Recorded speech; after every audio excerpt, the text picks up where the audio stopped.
más de Entre Noticias. Nuestra etiqueta del día de hoy es EN Salud. Por allí pueden hacernos llegar todas sus preguntas y comentarios. Continúa con nosotros el doctor Bernardo Gómez, él es urólogo y director del Instituto Médico del Hombre. Doctor, dejamos una interrogante al aire y es pues si estos examen a la próstata debe ser anual en los hombres. Okay, el examen prostático debe ser anual después de los 50 años, como dice la Organización Mundial de la Salud, como habíamos comentado anteriormente, debe estar basado en el antígeno prostático total y libre, que está determinado por el examen sanguíneo y el examen físico, el tacto rectal. Es importante, no solamente los laboratorios son importantes, sino también es importante un ecosonograma abdominopélvico. El examen abdominopélvico no solamente vamos a ver la próstata, que se puede ver el tamaño prostático, sino también podemos determinar algunas enfermedades, como es el caso de los cánceres renales. Son enfermedades importantes con una alta incidencia y que a veces no lo determinamos ni siquiera directamente los urólogos, sino lo hacemos en estos mismos exámenes anuales. A veces nos los mandan los internistas, por eso incluso los tumores renales a veces los llaman los tumores de los internistas. Estos pacientes que le determinan una tensión elevada y una hipertensión arterial, le mandan de rutina como protocolo de estudio un examen abdominal con énfasis renal y es ahí donde se determina la enfermedad. A veces son tumores grandes y el paciente nunca presentó ninguna sintomatología, o un gastroenterólogo, muchas veces nos lo refieren gastroenterólogos que en sus controles de rutina le hacen un ecosonograma y determinan estas enfermedades. Pues nosotros en el Instituto Médico del Hombre tenemos como rutina hacer estos ecosonogramas abdominopélvicos con énfasis renales y muchas veces hemos determinado enfermedades renales a tiempo que hemos logrado tratar y curar. Asimismo, entre los exámenes de laboratorio, un examen simple de orina. Un examen simple de orina a veces nos da muchísima información. Hay pacientes que no tienen ninguna sintomatología, es decir, que no han visto orinar sangre, en ese caso se llamaría orina macrohematuria o orina macroscópica, y en el examen de orina podemos ver en forma microscopia lo que se llamaría entonces microhematuria. Entonces, paciente, después le hacemos un seguimiento, le hacemos otros exámenes de orina, vemos que persiste la microhematuria y ya con exámenes de extensión, tomografías, que son las urotomografías, urotac, que son guiadas al sistema urológico con contraste o con estudios citoscópicos, que son camaritas que se meten dentro de la vejiga, pues nos damos cuenta que ese paciente tenía un cáncer de vejiga. Y Es decir, que de esa manera pues se puede diagnosticar el cáncer en la vejiga. Se puede dar un primer indicio para poder saber a qué pacientes se le van a hacer exámenes más complejos y más costosos para poder determinarlos y sí, diagnosticarle a tiempo un cáncer de vejiga. Cáncer de vejiga es importantísimo determinarlo a tiempo porque determina en una enfermedad que está superficial, en cual se le hace una resección, es decir, una cirugía endoscópica, que por el mismo conducto urinario se reseca la lesión, a la diferencia cuando uno determina ya una enfermedad avanzada, que ya es una cirugía abierta, que hay que quitar completamente la vejiga. Entonces, si lo diagnosticamos a tiempo, se cura muy fácil un cáncer de vejiga o se controla muy fácil un cáncer de vejiga.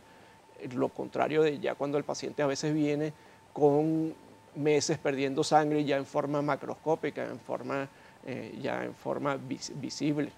Entonces, tanto en eso como en todas las enfermedades es lo importante de una detección temprana que se pueden hacer con exámenes o que nos puede dar las luces con exámenes sencillos para seleccionar a los pacientes, determinando sus antecedentes, determinando su sintomatología, sus factores de riesgo y lo que consigamos en estos exámenes de laboratorio y estos exámenes anuales de rutina sencillos relativamente, enfermedades y poderlas curar.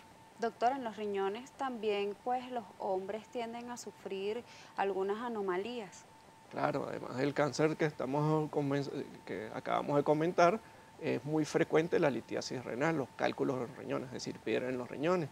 Y una detección a tiempo de cálculos renales, podemos determinar, mira, este paciente tiene cálculos renales, vamos a hacerle un estudio para ver por qué produce los cálculos, vamos a mandarle un tratamiento y evitamos que esos cálculos, que son pequeños, porque lo estamos determinando a tiempo, antes que el paciente produzca alguna sintomatología, puedan después no crecer esos cálculos y no les vaya a traer problemas a los pacientes. Le podemos dar un tratamiento, lo controlamos, evitamos que formen más cálculos, que crezcan y a veces estos cálculos están vinculados a algún otro tipo de enfermedad, como enfermedades paratiroideas, que tienen problemas en el metabolismo del calcio o del ácido úrico. Y, bueno, mira, determinamos este paciente, le mandamos su tratamiento, le controlamos el caso que sean de ácido úrico para bajarle el ácido úrico, en el caso del calcio le determinamos esta enfermedad de paratiroidea, se lo controlamos y este paciente no va a futuro a producir cálculos que a veces crecen tanto como abarcar toda la parte de la pelvis renal y obstruir el riñón en su totalidad. En cambio, determinándolo a tiempo, pues controlamos el paciente, le controlamos su enfermedad y este paciente no tiene que llegar a esos extremos. ¿Cuáles son las causas de esa aparición de cálculos en los riñones? Bueno, entre las causas más frecuentes son pacientes que no se hidratan adecuadamente, son pacientes que no consideran tomar agua, no le paran eso, se toman 1 o 2 vasos de agua al día, pacientes que consumen mucha sal o alimentos, no solamente la sal es la sal que uno le pone en la mesa, sino la sal también viene en estos alimentos que se consumen mucho para quitar el hambre, que si chihuichis, tristos, tostitos, doritos, todas esas cosas que vienen en bolsa vienen con mucho contenido de sodio. A veces nos tomamos una bebida de estas energizantes como Gatorade que tiene mucho electrolito sin hacer ejercicio, solamente para quitarnos la sed y eso tiene mucha carga de sodio. Que a veces comemos quesos muy salados, a veces comemos los enlatados que también tienen mucha carga de sodio. Y eso en conjunto en pacientes en cualquier paciente puede producir cálculos, pero el factor más importante es un factor predisponente. Un factor predisponente a formar cálculos. Hay algunas proteínas que tenemos en el riñón que evitan la formación de cálculos. Estas proteínas a veces faltan en forma hereditaria y eso hace que los pacientes, aunque se cuiden, aunque tomen suficiente líquido, pueden producir cálculos renales.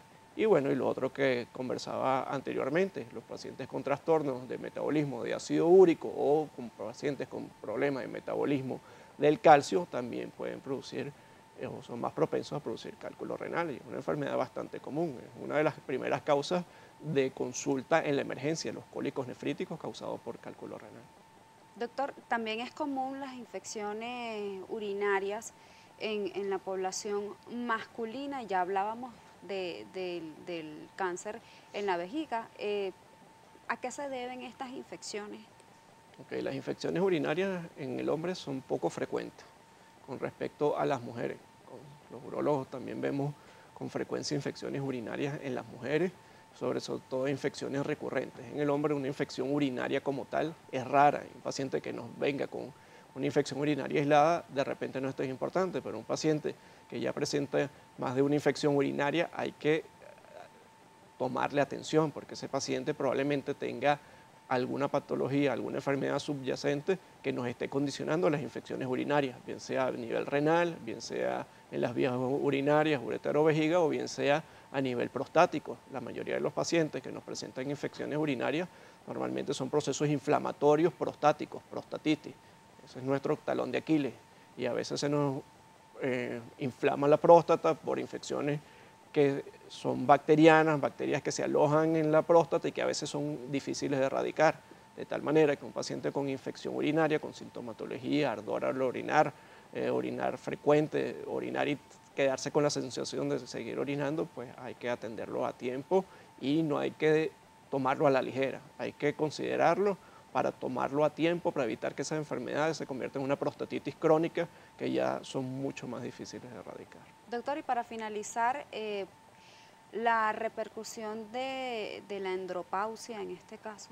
Muy importante. Nosotros en el Instituto Médico del Hombre, igualmente en nuestro protocolo de estudio anual, hacemos un interrogatorio. El interrogatorio es la tabla de la AMS, que es la tabla de sintomatología del hombre adulto, que consiste en hacer una serie de preguntas desde el punto de vista físico, psicológico y sexual para ver si el paciente está manifestando alguna de las sintomatologías. Así como la mujer, cuando llega a la menopausia, presenta una serie de sintomatologías, el hombre, cuando llega a la andropausia, o mejor denominado déficit androgénico del hombre, presenta una serie de síntomas, como el paciente se siente deprimido, se siente que ya no rinde igual para sus actividades normales, se siente cansado, con más sueño, igualito le puede dar calorones, el paciente se siente que ya no está en su mejor etapa de la vida, que está de bajada, el paciente empieza a notar que la barba le crece con menos frecuencia o menos poblada que antes, el paciente empieza a presentar trastornos de erección, empieza a presentar ya no las erecciones matutinas o cerca a la hora de despertarse, ya no son tan frecuentes como antes, el deseo sexual, la libido ya empieza a decaer. Muchas veces el paciente, no, este paciente está deprimido, pues este paciente puede ser que esté en un déficit androgénico del hombre. Claro, no es tan marcado como en la mujer, que llega a los 48 o 50 años, no ve más menstruación, ya la mujer entró en menopausia. En el hombre es más difícil de determinar, no está tan marcado, pero hoy por hoy se ha visto que muchas de estas enfermedades que le achacábamos a la depresión, a estados anímicos, tienen mucho que ver con déficit androgénico del hombre. Y por eso lo acompañamos además de un examen de laboratorio, que son las mediciones de los niveles de testosterona, que es la hormona sexual masculina. Doctor, sus vías de contacto para finalizar. Ok, estamos en el Instituto Médico del Hombre, con las redes sociales con el mismo nombre, y además vemos en el Centro Médico de Caracas, ya para consultas particulares en urología, el 550-0871 y 576-7616. Agradecemos al doctor Bernardo Gómez, él es urólogo y también director del Instituto Médico del Hombre, por habernos acompañado la mañana de hoy. A la audiencia, gracias por sus comentarios que nos hicieron llegar a través de nuestra etiqueta EN Salud. Síganos en nuestras redes sociales, en Twitter e Instagram, somos @entrenoticiasgb, @globovisión y @Astrid Concepción a su disposición. Despedimos Entre Noticias por la mañana de hoy. Nos vemos en tan solo minutos en Noticias Globovisión. Gracias.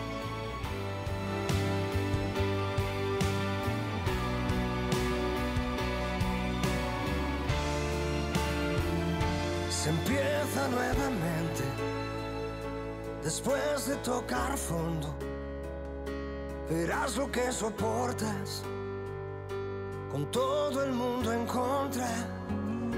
Te caes y te levantas hasta soñar la gloria, esperando que mañana se escriba.